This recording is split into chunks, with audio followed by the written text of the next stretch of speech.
NCC की जानिब से आज एक नेशनल इंटीग्रेशन कैंप का इनेकाद किया गया। इस प्रोग्राम में वज़ीर आला उमर अब्दुल्ला बतौर मेहमान खुसूसी शामिल रहे। इस कैंप में 18 रियासतों से एनसीसी के कैडेट्स आए थे। इस मौके पर वज़ीर आला ने नौजवानों को एनसीसी में शामिल होने के फ़वाइद भी बताए।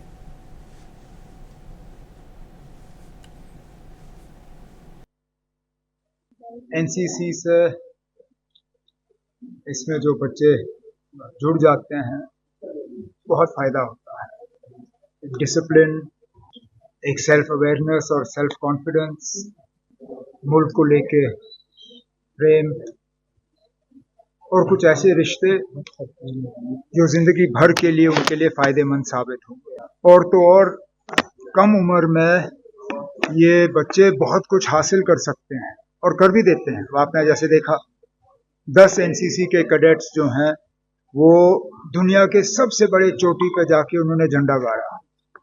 आपस में हमने इंटरेक्ट किया, आपस में कल्चरल एक्सचेंज हो गए और बहुत ज़्यादा अच्छा लगा, घूमने को भी मिला।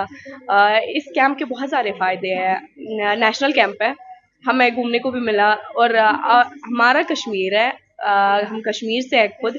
आपस में हमने चीज़ें जगहें दिखाई यहाँ की।